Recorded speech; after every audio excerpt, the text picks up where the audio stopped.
But what I'd like to do today is talk a little bit about our experience in Grandview doing design build. We've been into it about 5 years. And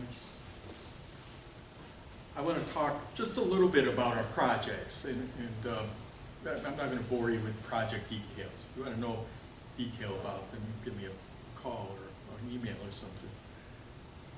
I'm going to go through the steps of one project, though, just to show you how we're doing them as a local agency. And then I think we've been in it long enough and had enough success that I'm going to tell you, or start a new theme that I'm talking about, and that's really what you need to do to get a design build job going. And I'm targeted at local agencies. I'm a city and county engineer. That's what I've done for the last 48 years. I'm a local. We are different than the state and the feds, clearly. And while they do design build, there's a different way of approaching things, especially in smaller units. Our city is 25,000 people. We aren't a big money horse. We have to fight for every dollar we have, and I have to be careful with every dollar we have. And I think we've come up, I like design build, you can tell already. But it's a teaching thing yet for a lot of locals, and you know there are tens, almost 100,000 local units of government in the United States. They're all potential customers for contractors and design build teams to build things. They all have money to spend. That's what we do. It's our job. But to get even a bigger, a meaningful fraction of those folks comfortable with design build and using it as an alternative, I think it's important to understand that not only do folks like me who are inside, but builders and contractors have a big part in teaching locals what design build is about. So I'm going to kind of introduce you to some new ideas we're putting together. And hopefully towards the end of the year there'll be something a little more formal about them that we'll be doing. But let me start. We've had, or are in the process of doing 7 projects, and that's in 5 years now. So we moved on, and actually you'll see, and my tab just keeps slipping on this thing every time I turn my PowerPoint on. But we've done a variety of jobs. I'm mainly a horizontal guy, but we've been doing some buildings, and we have buildings in the future. What we've already found, and you can see we've done about, or in the process of doing about $23 million of work. That's big. Grandview's annual general fund budget is $15 million. So we bring in, we spend a big chunk of that money. And we're using federal dollars. And that's one of the unique twists that we have. As a local, I want to spend the federal grants I get, mainly federal highway money, but there's other money out there, CDBG and a lot of programs, EPA has money. And what I'm finding is to convince the state who acts for the feds to let me do design build isn't that simple trick. Okay, they do them. MoDOT does federal aid projects, design build, but we are processing the first federal aid project right now done by a local in the state under the current design build rules. And what we're finding is it's not as simple, I want to do design build, because that's what I told them 5 years ago. It's that every time we turn around, they have a new rule for us to jump over. And I'll talk about that. So we've finished, well, I can show you this. Oops.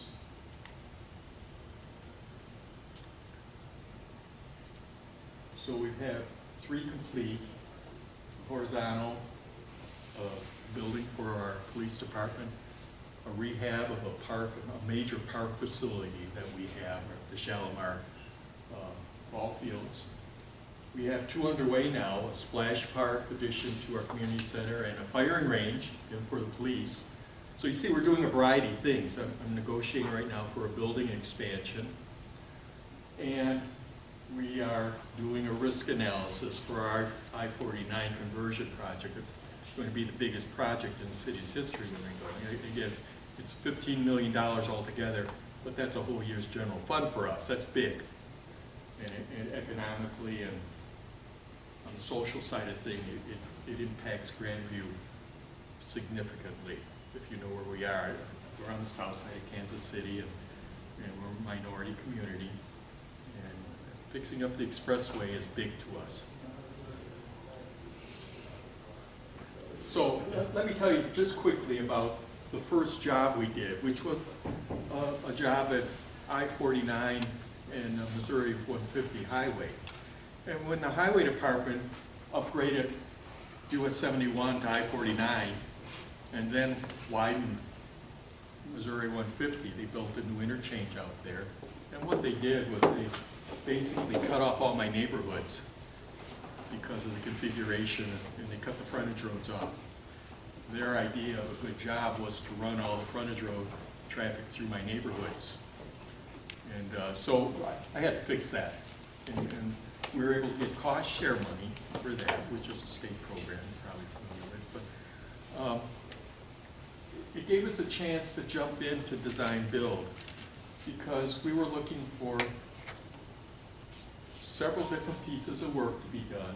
And I'll be telling you about how I like to approach design build jobs. But we were building some new road connections over here and over here. We were rehabbing a bridge on the frontage road, which is actually a state bridge, but we include that. We built a new bridge over here. And we started doing work along a park that we had there. We had a park that nobody knew was there because it was surrounded by trees and a big highway, and there wasn't any way to get to it. So we wanted to do something about that. Again, that's where the innovation part comes in design build. So what did we do? We decided to go design build. And again, design build's not new, you know that. It's been around. The private sector's been using it lots of years. But again, at local level, it hasn't been used that long. And we can't in some states, and still some places you can't. So we talked to our city attorney, and there wasn't any law, or I said, I want to do design build. And I was talking to the Board of Aldermen in Glenview. And I went to the attorney and said, you know, there wasn't any enabling law at that point, and we were going to kind of piggyback under MoDOT's statute. But I said to him, is there anything that says we can't do design build? And he said, no. And I said, what do you think if we do design build and tell everybody the law doesn't say we can't, so we can't. I've got a good attorney. He's broad. He looked at the law, and instead of saying no, he says, well, let's think about this. And he said, look, I don't see any reason why you can't. So even before the state law that affected us locals went into effect, we got going. And Joe Gall's a good attorney, and you like to have an attorney that's a little open about what you could do. So we went to MoDOT, told them that's what we wanted to do, and we also told them we'd lead the project and do all the steps. And they said, that's fine. We don't want to hear you, go away and do the job.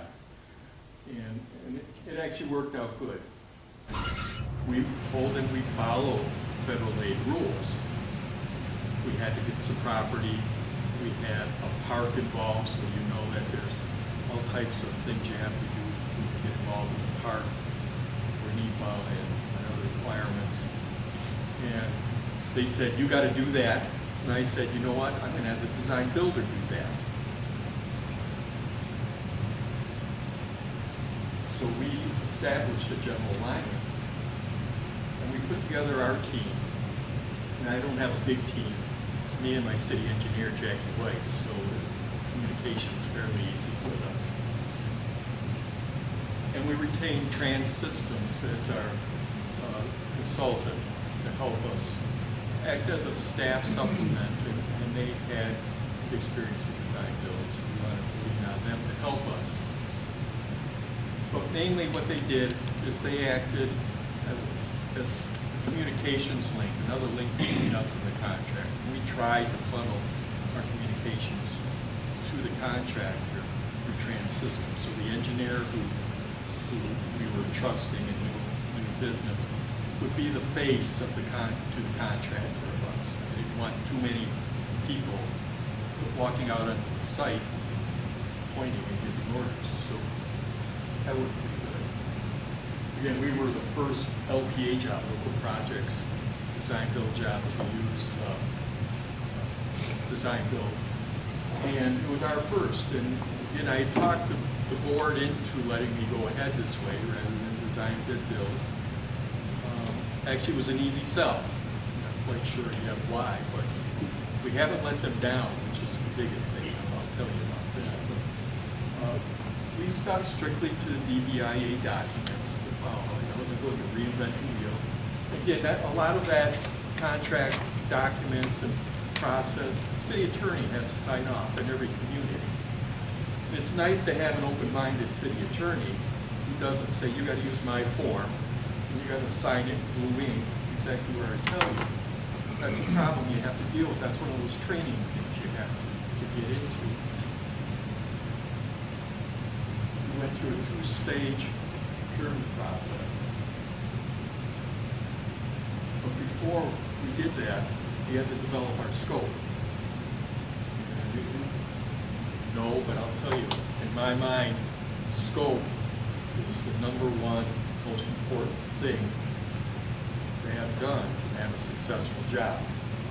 If you don't have a scope, you don't have a proper scope, the job's not going to go well. It tells me what, it puts down on paper what I want, what my board wants, my engineer. And it makes it clear to the design build the box you're going to work into. The scope isn't, I want 2 columns and I want to have the brown trim and kind of flecky wall. No, that's not what I have. Scope.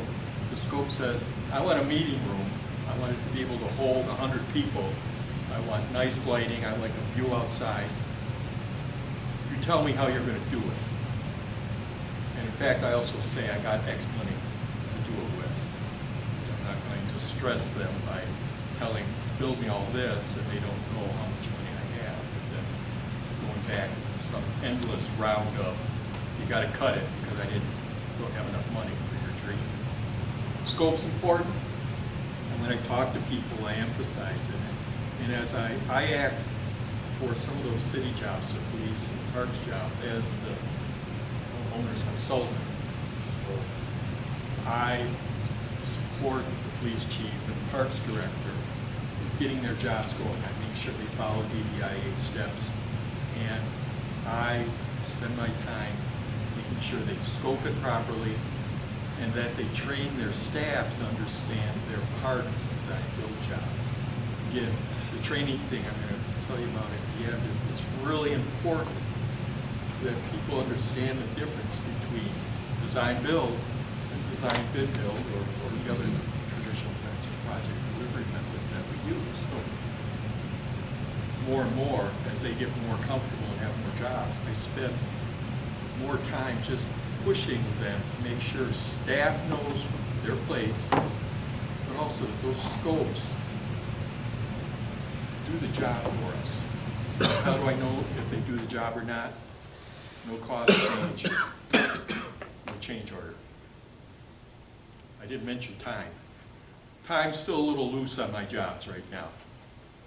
For us, it doesn't really matter if a job slips 6 months or something. It's not important to us as a board. It doesn't mean I'm going to, some of the jobs slip. I'm not going to keep doing that, but the most important thing is that I won't spend more money than the board gives me to spend. And if I do that, the board's very happy. And they allow me to keep doing these types of jobs. That's most important. So then we go into the selection. Again, we go through a standard selection that you hear from government. The state and the feds use it. You have basically a 2-step process. You prepare a request for qualifications. One thing about our qualifications request is even in that document, we put in a lot of the information that's in the scope. I want everybody to know from the the very beginning what our ideas are. And again, frame this box that they're going to work within, but not tell them all the details of what's in that box. As a matter of fact, for some of the jobs that we have, the I-49 job in particular, we've known it's going to be coming for several years. And I've had numerous sessions, and Jackie's had numerous sessions with potential teams to come in and just talk about the project and more about what our big picture goal is for doing that project. Not, I want concrete here and I want a guardrail. That's not it. But what we want that job to do for our city. That's what's important as far as I'm concerned for those design builders to know, because I'm going to let them go once we get a contract. They're going to pick materials.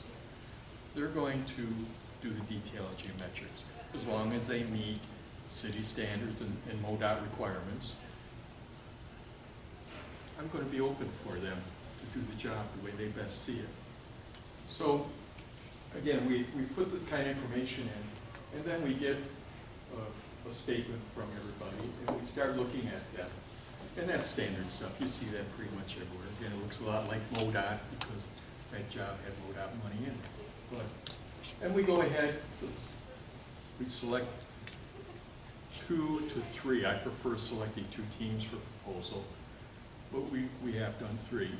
The reason I do that is I know they're expensive, and I don't want to stick anybody with 33% of getting a job when 50% is much nicer. We pay stipends. I believe in stipends. Stipends don't cover the cost. I know that also. But I also tell everybody that asks me, stipends are more a matter of respect for the people who are talking to me. I want them to come back, even if they don't get a job in the future. And if a little support to help them will get them back for future jobs, that's what I want. I want to keep the field as open as possible. Sure. Yeah, and yell all questions anytime. How are you deciding the value of the stipend?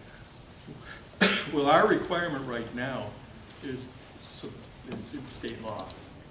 And you asked me, I forgot. I'm getting too old. So is it a percentage of yeah, it's a percentage. project It's value? Percent or 2%. I'm sorry, I couldn't tell you, but not right this instant. That's bad, isn't it? I got to work on that. Well, if you've got it as a percent, that makes Yeah, if sense. it's a percent, that answers Yeah, my it's a question. I percentage. just wanted to know if it was a It's a sliding scale percentage. or a fixed number. And I'll tell you, my board, that's one of the things I had to really train my board to be comfortable with stipends, because there were a couple of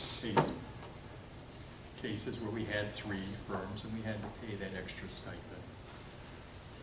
And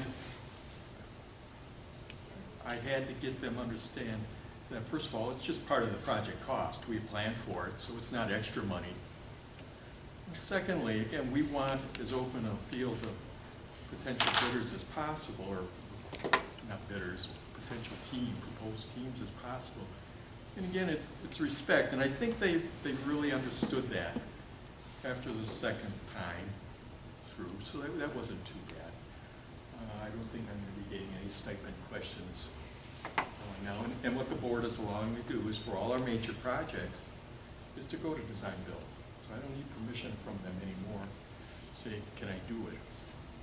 That's what they expect me to do, which is also nice. Again, it's taken some training, and that's what I wanted. I think you all, are there any locals here? Most of your, but I got contractors and builders. Part of your job is to teach them about those important parts, I think, because while they listen to me, they like to hear it from other folks too. They like to hear the same kind of story, because that's how they make their decisions. Well, anyway, we go through a request for proposal. We put all of the scope in at that point, and then the rest of the details. I tend to put a maximum cost on expected, and so you know what to work against. I think that's fair, and I think it seems to be working out for folks. And I give you the freedom as a design build team to tell me what you can give me for that kind of money. Now, I find that works well, because by me writing a standard design bid build thing, I'm telling you what I want exactly. There's a price out there too, everybody knows that. But we don't, I don't, my job isn't to estimate jobs, or build them, or have an estimate to build to. That's your job, so I'd rather leave it as much as possible to you. I'll tell you how much money I got, and what that big target is on the sky. You tell me how you can get there for me. And I'm gonna leave you room to innovate, and to be creative, and to do the things that I know builders like to do. A good builder likes to be creative, that's what I found. So we'll look at the proposals. Again, this is, since it was going against, using federal aid rules, it has a lot of supplements, a lot of little rules, things you need to know as far as contracts are concerned. Not all of our jobs have all these attachments and things. Generally takes us about 2 reviews to go through proposals. We'll go through the proposals with the review team. In this case, we had our staff, we had state folks, both from their design area and from the local program area on our review team, scoring these things. But what I'm finding is it takes 2, and I like 2 passes. We get the proposals, read them, have a meeting. We still do joint meetings with folks, or separate meetings, not joint meetings. I'm not doing joint meetings yet. But we're doing separate meetings with each of the team, giving them our questions and giving them a month or so, depending on the kind of project, to get back with us. And then making that second pass. And that may or may not have questions or answers. But I found usually when we get that information back from the second pass, there's a job and a team jumping at us. We say, that's it. We don't have fights about it, or we haven't had fights about it, but it's come together that well for us, and we managed to say, this is the team we want.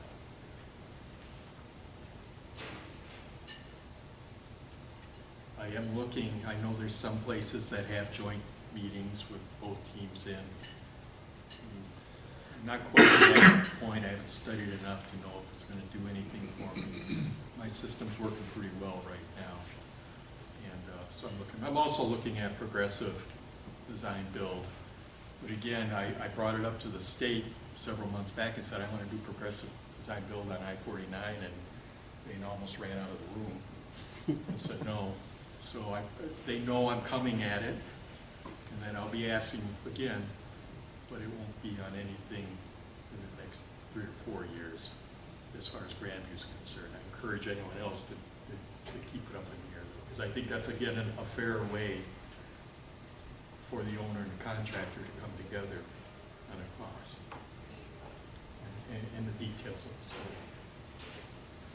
So finally, we do our final evaluation. We notify the team. Again, we have to document it. These are state jobs, so they have to have all their forms. They have evaluation forms. You know what the form looks like before we even get done. You know how we're grading things. And I mentioned already about time and cost. I like to state a max cost. Time I'll put out there. I prefer that a firm tell me the time that they like to do the work. It's not always that critical for Grandview.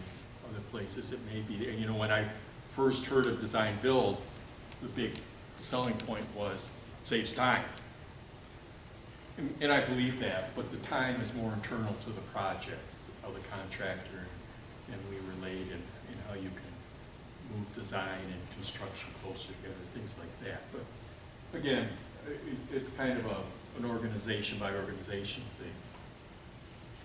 I do have to tell you, for this job, one of the things that affected time was that because it involved parks, it involves an area where there are several types of bats, that we place the burden on the design build team to get our 4F clearances and all our permits, plus to do our survey of bats, to see if there were bats in the area, because if there are bats in the area, clearing of trees and things are affected. You can only do it when they're not nesting. So depending on how the job goes, it can affect your schedule significantly. You know, and there are places, I've had streams where the trout were, that we couldn't do it while the trout were doing their thing, and bats, and I had one job, I had Massasauga rattlesnakes. I'm a northern guy, so we had to count rattlesnakes. One of the things I wanted to do on this job, and I had good teams, certainly. You know, I had Trans Systems helping us. We had an excellent contractor, Jim Kissick and his guys, and Burns and Mack. You know, that was, for my first big job, I had a great team. But what I wanted them to learn, if they didn't really know, was that as a local, when I use federal money or follow federal requirements, I have to do a lot of hoop jumping. And one of them is counting bats and snakes and doing 4F clearances. And I wanted them to experience that because I thought it would help us in the future to be able to talk more reasonably about projects. So my teacher side came out and I said, you guys, if you don't, you probably know it, but you know it from a different perspective. As a consultant preparing a report, that's one thing. As a consultant who has to all of a sudden build something and you got to worry about where the bats are, that's a little twist on this thing that I think would be good for you for the future. Maybe not on my jobs, but there'll be other federal aid jobs. That's the point of what I've been trying to do with some of these. So bats. You ask Jackie White what she thinks of design build, she'll tell you bats. All right. Well, I like bats. Finally got that job going, about 2.6 million. Again, big for Grandview, maybe not big. But what I'm finding also, you'll see, you saw on that first slide, with the cost, we've had jobs, $300,000 jobs. It doesn't have to be a big job to take advantage of design build, which first in my mind is creativity and innovation. And I'll tell you, when you got $300,000, you have to be a lot more creative and innovative than when you got $300 million. I worked for Fairfax County, Virginia a long time ago. We had pretty much all the money we wanted to be able to spend. I had $1 billion that I could spend. Was there. The biggest problem was spending that much money in a fast amount of time. You don't always get the quality or the control that you'd like. It's hard to spend money well. And we didn't always be innovative about what was going on. Just 4-lane divided highway, add 2 lanes to the beltway, whatever. It wasn't creative at all. And if nothing else, I like my jobs to at least appear that we put some heavy thought into them and not just build what's in the standards book. I want to mention a couple non-standard things again real quick because I've been talking about, but it was a federal aid job. And one of the things we're trying to do, at least on the Missouri side, because there's a different federal division in Kansas, is that we want locals to be able to spend their federal aid money using design build as a project delivery method. I think that's important. We're smart, we can do it. Doesn't need just state guys to do it. But there are all the requirements that go with it. Made in America, Buy America, 4Fs and 4, every kind of number you can think, Davis-Bacon. And you have to be aware of those things. It's good if a contractor and a design build team have more than just, I'm going to fill in this form, feeling for this. It's that they understand just what the whole point of it is. It'll help them get it through.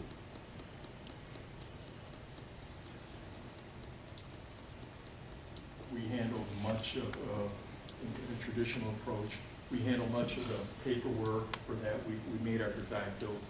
And they knew up front they were going to do it. It wasn't a surprise. That was part of the scope. You're going to do this. One of the things that design build team was help us with right-of-way. And I know that MoDOT has a nice right-of-way job that they did down in Springfield using design build teams. What we did here, again, we were in charge of the acquisition. We used Trans Systems to develop the amount of property we needed to take. We hired the appraisers and followed all the steps. But what we're able to do, because we had the design-build team on board, is that Jim Kissick and his guys could go out and talk to those property owners.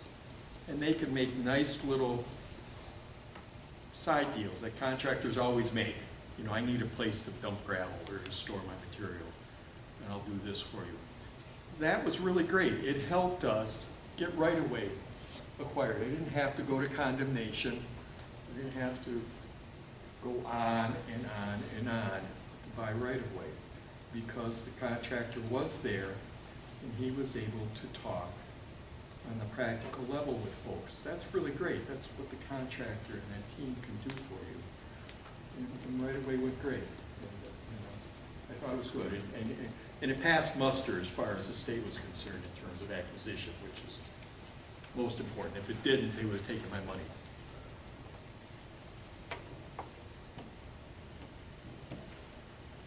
They spent a lot of time talking with people about, again, taking the park property and how to balance it off. And I mentioned they did the permits and so they also did all the standard things. You know, they built it. And one of the nice things I thought, and when I look at my design build jobs, again, keeping that old time is what the real benefit is. What I try to do is set a job or establish a scope so that there's potentially work in a lot of different places that the contractor can always go to. Once they mobilize and they have folks on the site, even if there's a holdup, like maybe a right-of-way problem or an unexpected sewer problem, that they have another place they can go. If you look at our I-49 project or you talk with us about, we'll show you that it covers a range of about 3 miles. But there are places all along that 3 miles where a contractor can do work. From the day that the contract's signed, they could start doing work, even though we have right away to get in other places and we have to do some things with the feds and the state. And I think, again, that's what a contractor would like. They haven't told me so far not to do that. But I think it helps if you keep things like that in mind when you're developing your project in general, not just the scope, but what are we going to be doing out there? How do we keep a contractor busy? Because that's how they make their money. Again, we found an area where we had a sewer problem we had to take care of. It wasn't missed, it wasn't part, it was just adjacent to the job. And with the contractor out there, we were able to negotiate. And that's the only kind of change we had in the job. That was added work that we asked that the contractor was willing to do. We didn't have to do it. But we negotiated. There weren't any other change orders. There wasn't a balancing change order at the end. We paid them $2.6 million, and that was it. That's what we agreed on, and that's what they took. And we were all happy, shook hands at the end. But we do add on, and I got a bad habit over my career. I've always taken advantage of contractors who are working for me to ask them if they want to do work when I've got it available. It's a bonus for working for me. I like the thing. We did have the inspection monitored by Trans-System. They had a person out there pretty much every working day. My chief inspector, Jackie White, our engineer, and we'd go through. But our job wasn't to count quantities or to go and, we did take cylinders, but we did that as a convenience because my guys are certified. But when I went out on site, I was there to look and take pictures for my edification, all right? I wasn't there to direct, or neither was my inspector or Jackie. That was taken care of in the scope of work. Trans-Systems, that was their part of the work. If something needed us, we could be out there in 10 minutes, and that's what we do. But once I sign a design-build contract, that belongs to the design-build team. And as long as there's no violent OSHA violation, something that will hurt somebody, or my citizens don't all of a sudden have access to their homes, I keep away from it. It's one of those things that staff has to understand too. My inspector, he's a great inspector. But his job, all of a sudden, on this project, wasn't to inspect per se. It was just to be another eye in the city to make sure the big target was going to be hit, okay? And tell me if it wasn't, not the contractor. So as things have settled, like I said, one of the things I'm trying to do with 7 jobs either completed or underway, we've got some experience under our belt.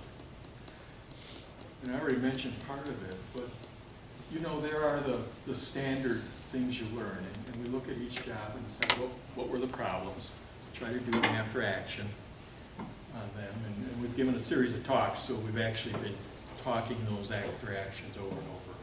We don't have a formal report that we'll write yet, but the project's actually been written up several times. So, you know, the right-of-way acquisition process, it worked. Would I want to do it that way every time? Well, we're going to do it on the I-49 project, where we probably have 50 parcels to acquire, so we're going to do it. But I've made sure that there's always a place for somebody to work, a contractor to work in between, just in case we have to go to condemnation. And you always hear about condemnation, but if you've ever been through them before, they aren't quite as daunting as they may seem sometimes. I can get right of access in 60 days to a piece of property once I've made a final offer. And that's all I need. We'll fight about the money after that continuing, but for me to do work, I can get in there. So part of my job is just to make sure that I know when that 60 days is going to start and end, and that you know, and then stick to it so that you can keep moving also as a contractor, for example. I think it's fair to have that go on during the project. We're getting a little bit of a jump on it on our I-49. We're starting now, and the design build team won't be selected probably till sometime in the fall. But again, right away, can be dicey, and so we never sell it short. 4 Fs and 6 Fs and bats and snakes, that can be a problem, but you can get it done. Again, you have to have some experience and more than just the knowledge of being able to fill the form. And you need to understand how the ebb and flow of work goes around these things. The sewer was that extra piece of work. It rained an awful lot when we were doing the job. But again, because we depend on the contractor to give us a schedule, and we tend to be flexible on the schedule, it worked out. Actually, the rain the year after the project was done was worse. That's when we had flooding in town, and it actually damaged that tunnel underpass, pedestrian underpass. Yes. From your perspective, the design-build alternative regarding weather and weather days and claims and stuff like that's probably preferable too, isn't it? I mean, it's a lot more controllable in that scenario than having a design-bid-build lump sum contract. Yeah, you know, we weren't out having to debate what was a work day and what wasn't, right, and counting work days even. So, again, it may be a little too flexible for some, my approach may be a little too flexible for some folks. But again, that's something you can tailor. But the whole idea, in my mind, of design build is that I not only have a design build team that's working, but they're part of my team. And together we're going to make decisions on getting the job done. And so I don't unilaterally say 90 days without having them tell me if that works, if they're comfortable with it. I teach scheduling and estimating at UMKC in the fall. And the longer I teach that course, the louder I say that last sentence. Because as a local, I've used critical path methods and done CPM per since 1973. I used to get laughed at a lot back then. I get it. But I find contractors use it. We teach our kids Primavera. They make sophisticated schedules. But you know, as a local, I don't usually have my staff do that kind of thing. That's just not what we do as locals. But for the contractor, if they're going to do that, and I tell them, I teach you guys, so I kind of expect to see it. All right. It's a nice lever. But they know what they're doing, and so, again, I see us as a big team, and that's what I really like, or want. I want the design build to have as much insight into the project as possible, get into my goals, our goals as a city. That's important. Contractors have great ideas. I love contractors. I've always had good relations with contractors since I've been in the business, but I like this approach because it's got a lot more legitimacy. Before, people would tell me I was soft. Well, I wasn't soft. I got the job done. My average final costs to bid costs, even with design bid build, over the last 40 years has been plus 1%. It's not bad. Over about a $500 million worth of that same number I told you before. And most of that extra has come from me asking them to do extra work, not on something that came out of the blue. I want you to know about the environment. I want you to know about federal right-of-way. We're doing a lot of work, and I'm working at a lot of different levels. Push letting locals be able to spend that federal money that way, because I think it's a lot. For all the rules and regulations, you've got a partner to work with you.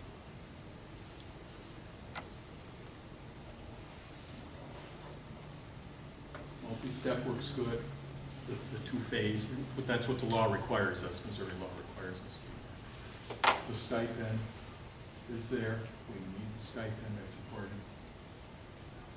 And again, think of two passes when you're looking at things. So that job, we were really happy about. The other jobs, we've been happy about. We had one job, the police building, and the chief was running it. I was providing this support as on the technical side. And the contractor went bankrupt about 2/3 of the way into the job. And the chief freaked out, and he's a good chief. He freaked out, the contractor went belly up, and they were local in town too, which was pretty bad. But the bond company stepped in, and they kept things going. And the job went a little longer, but we didn't spend a nickel more than we originally planned to spend. I think the design build helped make that extra guarantee that we were only going to pay. For my board, and for a lot of boards, that's what's important. They'll put up with a lot of things, but if you spend too much money, they get upset with you. We're getting value.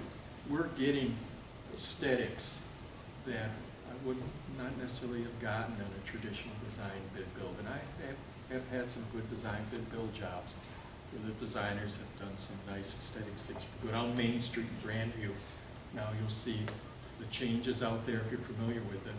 We have trusses and towers and fancy poles, and it's really nice. Design bid build. But what? I think what I'm seeing on these design build jobs is I did even more of that.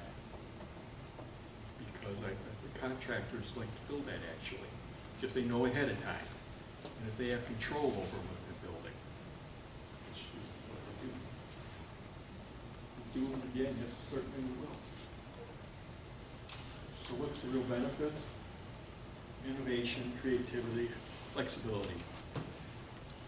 And we've had the teams come in and give us alternates on certain on pavement. They've talked to us about how to handle drainage problems around the site and how to do things like that.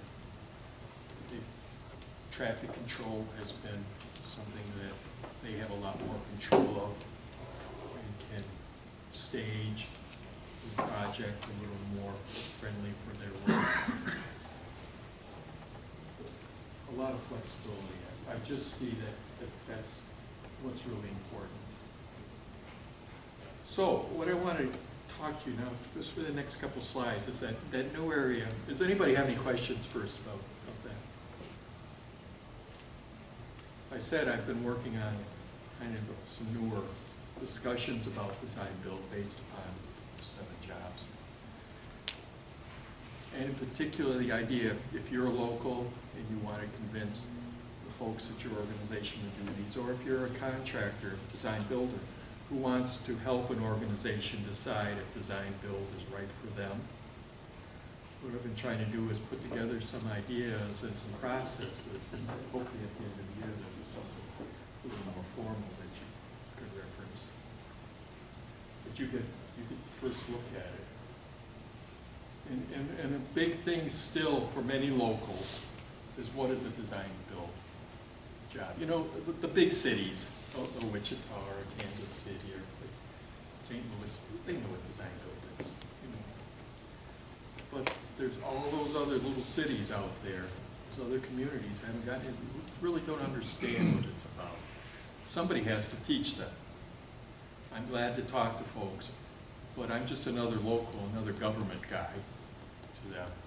And it's nice when they get to hear from a contractor that they trust, that lives down the road, or a builder, or the design teams that come in.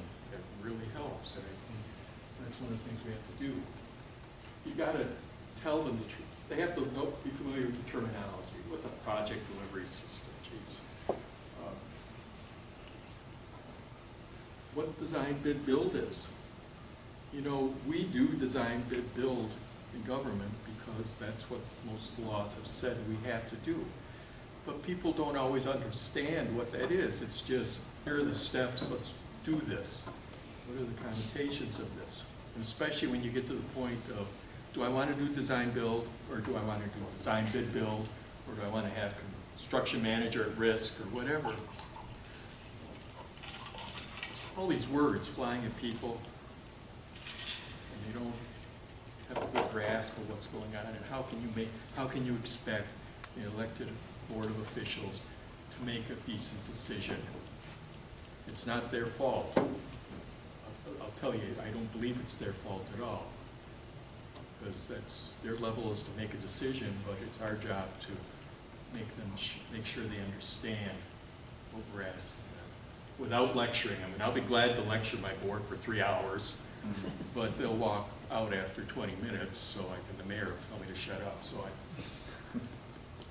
we've all got to promote. And whether you're a design builder or not, whether you don't believe in it or not, it's still incumbent on you to tell them about the different systems, because they're going to hear about them.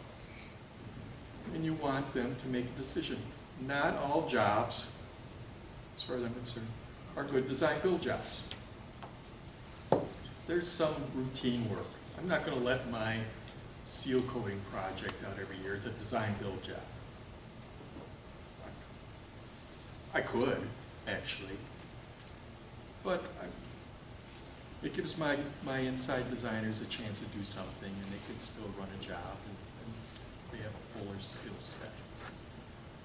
But there are a lot of other jobs, as you can see from the variety we've done, that design build can be accommodated for. But still the question comes up, is this good for this? Is this the right job? And they have to know about the definition of it and what jobs it does. How do you look at alternatives? What the law says, and again, we still are fighting the law in some locations, or limits on the law. Even in Missouri, we have limits on the size of jobs, which I understand that we're going to be trying to adjust again. I have to do certain size jobs to be design build, but I don't know why. Again, I've got a nice attorney who says if the law doesn't specifically say I can't, then go ahead. But not all city attorneys have that particular view, right? Yes, which is too bad. But some of those teachers that you need to talk to folks, and it's not just the Board of Aldermen you have to convince, or your county commissioners or city council. You have to convince certainly the city attorney, the city administrator has to know about this stuff, because he's the one that signs the bottom line at the end, if you have one. you have to know all the staff folks have to have a more than passing understanding that are going to be involved. When I do a parks job, my parks maintenance superintendent has to know about design build because he's the one that takes care of the job after it's built. He's also the one that has the authority to go out on a job, a design bid build job, and direct. So he has to understand he can't go out on a design build job and direct. Not once we've signed that contract. He can watch, if there's a safety violation, he can stop, but he doesn't go and tell them what to do every day. That's a hard task for some folks. But they're learning it, so it's not an impossible task for them to do. But again, not all, more and more, I think all jobs are good for design build, but there's some jobs that I wouldn't waste anybody's time on. It's a little more of a respect to the contract. Are you going to come in and build a team for a slurry seal job? I don't care about that. I was talking about the training staff and doing that first one. I like to tell the story. Everybody's seen Indiana Jones, right? When he's going and they're looking for the Holy Grail, and he's got to take that leap of faith out of the canyon. It feels just like that to everybody, you know, when they have to take that first design build job on and take that big leap. And hopefully there's something under, and then their foot hits. You know? We try and throw the dust out there on the bridge so you can see it. That's great. I hadn't thought of that, and I'm going to start using it. Thank you. But that's what we do, especially by talking about it ahead of time. You know, I think it helps that. And you can always point to those nuts in Grandview and say, you know, they are doing it. They haven't gone to jail. They haven't spent too much money. The board of aldermen do like it. Let's at least look at it. Building the team. And again, I think that's important because, as I've mentioned before, I want a team made up of a whole group of folks.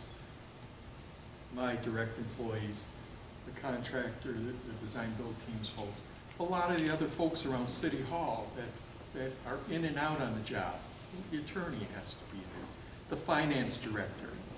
Finance director needs to know why, because they get the invoices from the design build team. There isn't a lot of traditional, there isn't every item with a quantity and an extension. They get an invoice for $500,000. And the first thing they come running across City Hall at me and says, you got to tell me when you want $500,000 because I got to cash in a CD. Well, it's better if we talk about that right up front so that they know what's happening and they're kept in tune. And they're a lot happier because if they're unhappy about losing a couple days of interest on a CD, they got a direct ear with the Board of Aldermen and the city administrator.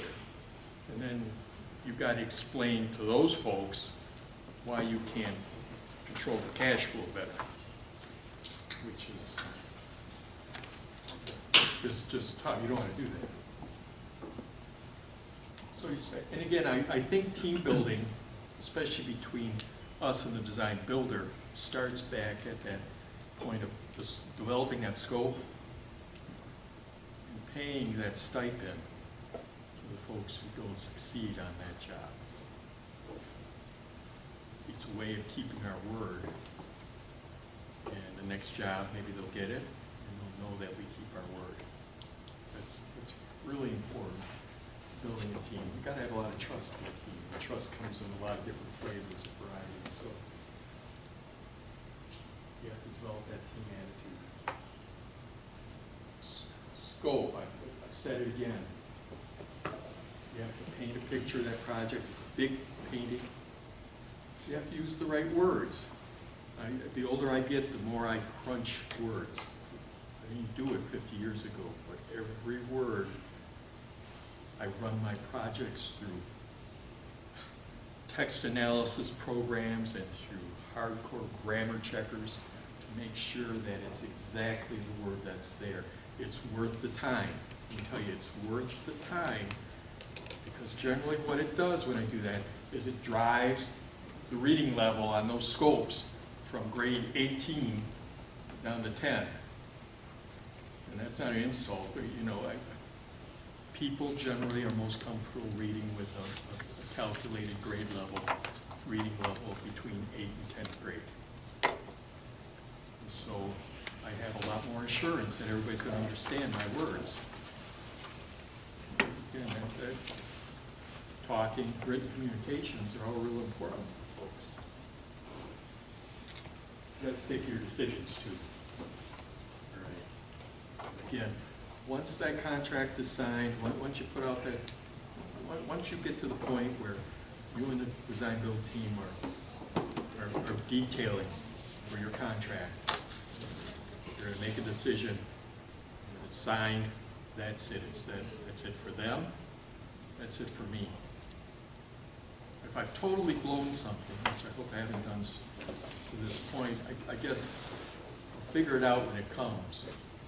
But there's no changes allowed. And if nothing else, go into the job with that attitude, and you'll be better off.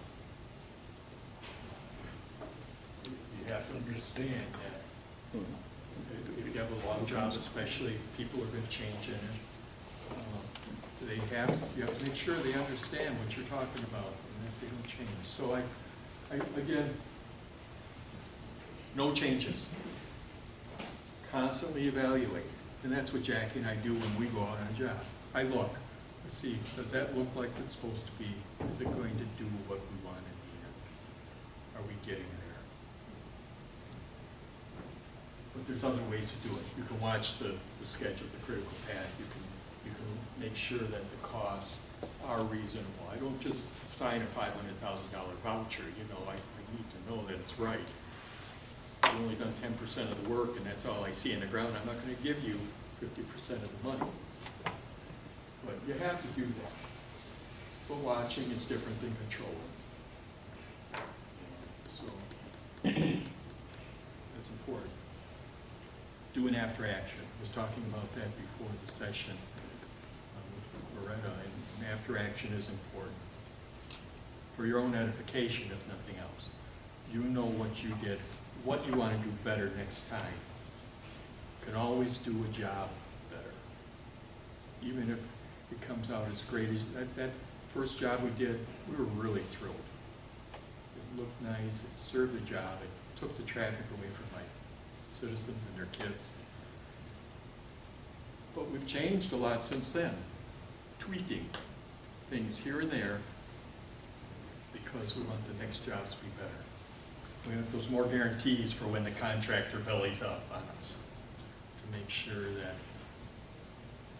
nothing serious happens. Biggest tweak, trying to get that timeline a little more certain. How do we work with the contractor, design builders to get that time down there so that real soon we'll have on cost, that's easy, got that, and it'll be on time. And next year maybe I'll have my students run pass for my job. We'll see. But that's what I'm working on right now. How do we get those times? So does anybody have any questions? I've been yakking at you. It looks like we're pretty good on time too. You can ask a quick question. Or you can certainly give me a call anytime at Grandview. We've got a webpage, www.grandview.org, and you can find my contact there. But I'm an advocate, obviously. It's worked well for us. I would advocate for anybody to do these things. Pick the right job, follow a few steps, and it works. What would you change differently? I mean, obviously, you had the one gentleman that went broke on you. As far as your evaluation process, would you do anything differently in your evaluation process, or what did you learn from the evaluation of it? What I'd really like to do is have a formal written report. You know, we talk over our evaluations, but we don't have anything real formally documented. And I'd like to have it written down. I think that's important. I'm getting old. I've been in the business way too long. I got to go and retire sometime.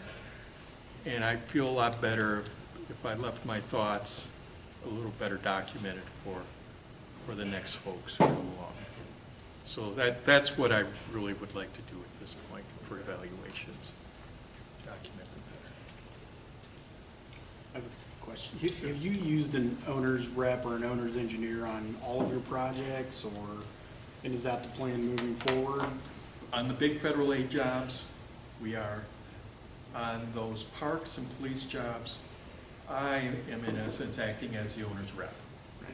They tend to be smaller, although you see that ball field job was $1 million, $2 million job. But, and I don't necessarily want to do it, but I think it's important during this kind of training period. I am weaning them off of me right now. Again, I can't guarantee how long I'm going to be there. I'm 71. I got to retire.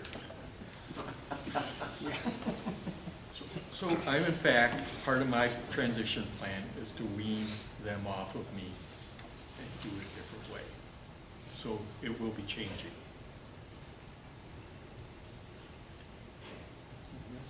Feel free to give me a contact anytime. I appreciate it.